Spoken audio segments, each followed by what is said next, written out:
After my father-in-law's funeral, my unemployed wife inherited $379 million.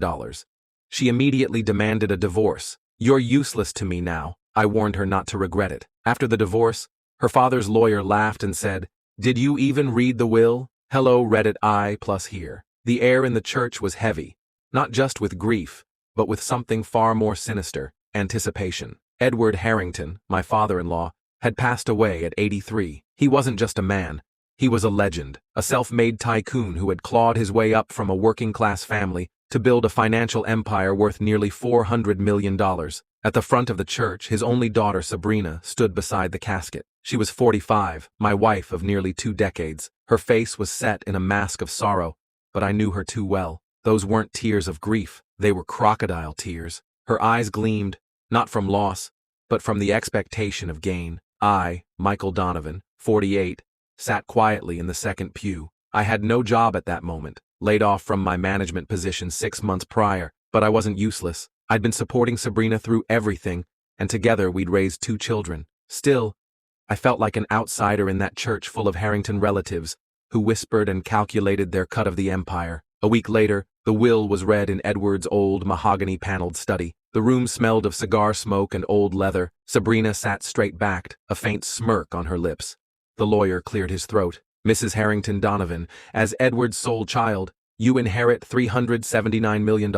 No conditions, no delays." Sabrina's smirk bloomed into a full smile. That night, as we sat in our penthouse apartment, she turned to me, her voice colder than the champagne in her hand. "Michael," she said, her diamond bracelet catching the light, "you're useless to me now. I want a divorce." I stared at her for a long moment, then let out a small, amused laugh. "Don't regret this later," she sneered, already picturing her future dripping in wealth.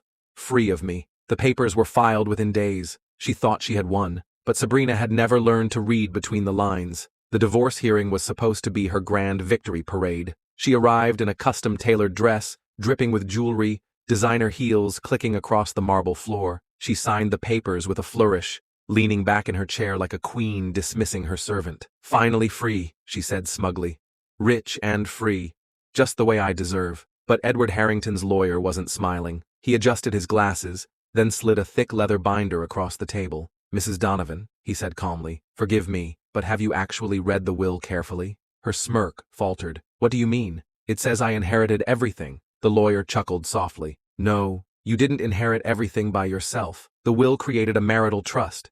You and your husband were named joint beneficiaries. By divorcing him, you forfeit your share entirely. The full inheritance now defaults to Mr. Donovan." Her face drained of all color. That's not possible." The lawyer tapped a line in the binder, highlighted in neat red ink. "Your father wanted to ensure his fortune stayed within a committed family. The clause is ironclad. Divorce dissolves your claim. By your own choice, you've walked away from everything." Sabrina gasped, her manicured hand clutching the table. The diamonds on her fingers suddenly looked like cheap glass. I didn't say a word. I didn't have to. The next morning, my phone buzzed nonstop. Sabrina had gone public. Her social media was full of carefully staged posts. "After 20 years of sacrifice, my husband tricked me out of my rightful inheritance. He betrayed me. He manipulated my father's will." Hundreds of comments poured in. Old friends, distant cousins, strangers.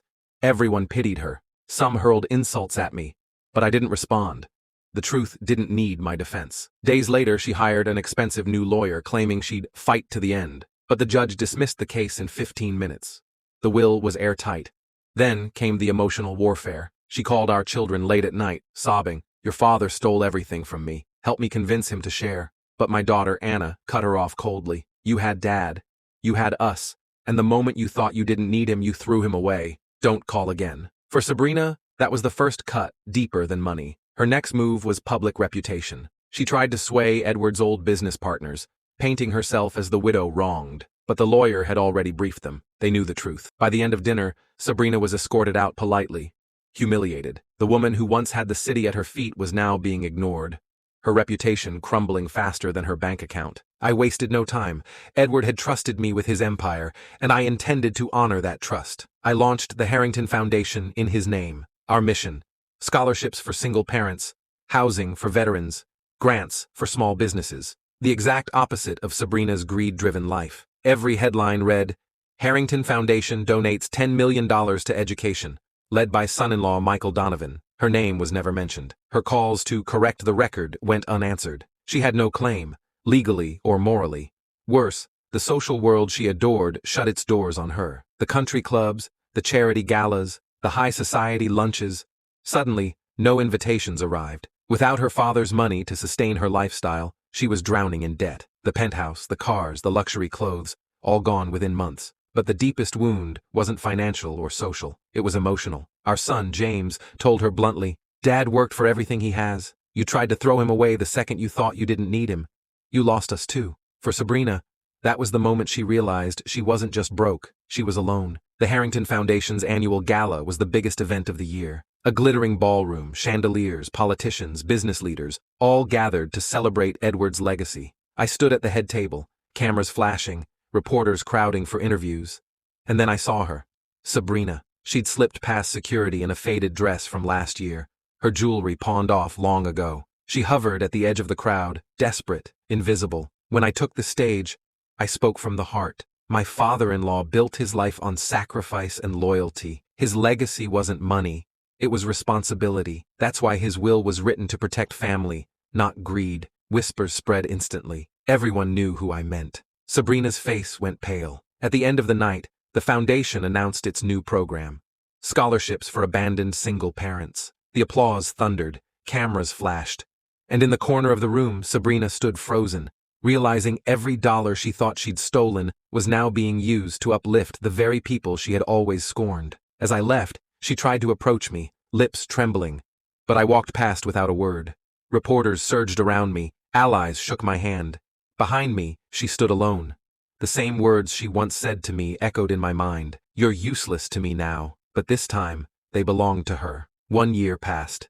The tabloids that once fawned over Sabrina now ran exposés. Socialite squanders fortune, forced to sell penthouse. Her old friends abandoned her. She rented a small apartment on the outskirts of the city, working part-time at a boutique just to keep the lights on. To the world she once ruled, she no longer existed. Meanwhile, the Harrington Foundation thrived. My children stood proudly beside me at every event. Newspapers called me the son-in-law who saved the legacy. And then, fate played its final card. I saw her one rainy afternoon in a coffee shop. She wore a second-hand coat, her hair tied back carelessly, her face older, thinner. For a moment, her eyes lit up. Hope, desperation, the urge to beg. I gave her a polite nod and walked past. Because in the end, the truth was undeniable. She had once told me, "You're useless to me now." But it was she who had become useless to everyone. And that was the most poetic revenge of all. Months had passed since I last saw Sabrina in that coffee shop. I thought the book was closed. But then one morning, an envelope arrived in the mail. No return address, just shaky handwriting on the front. Inside was a single letter. "Michael, I know I don't deserve this, but I'm desperate. I've lost everything. I can't even afford rent. Please, if there's anything left of the years we shared, help me, Sabrina." I sat there for a long time, staring at the letter. Part of me wanted to laugh at the irony. This was the same woman who once told me I was useless. The same woman who tried to bury me in court and in public. And now, she was begging. I could have ignored it. I could have thrown the letter in the fire and felt justified. But deep down, I realized something. Real power doesn't come from crushing someone when they're already broken. It comes from showing that you no longer carry the weight of hate. So I made a choice. I called my attorney and instructed him to draft a single check, $500,000. It was nothing compared to the fortune I now managed. But to her, it would mean survival. Enough to get her back on her feet, but not enough to climb back into her old life of vanity and greed. When the attorney delivered the check, she broke down crying. She called me immediately, voice trembling. "Michael, thank you. I don't know what to say. Maybe we could—" I cut her off gently. "No, Sabrina. This isn't about us. This is closure. We're done. Take the money, build whatever life you can. But don't contact me again." There was silence on the line, then a soft, defeated whisper. "I understand." And that was the last time I ever heard her voice. Years later, my life was full. The foundation had grown beyond anything Edward could have dreamed of. My children thrived, proud of the legacy we were carrying forward. I had peace, purpose, and a future untainted by greed. As for Sabrina, I occasionally caught whispers through the grapevine. She lived modestly, quietly, far from the spotlight she once craved. The $500,000 had kept her from total ruin, but it couldn't buy her back her family, her reputation, or the empire she threw away. And that was enough, because revenge had never been about destroying her completely. It was about balance. She lost everything chasing greed. I gained everything by walking in integrity. The $500,000 wasn't a gift. It was a tombstone for the past. And once I signed it, I walked away for good.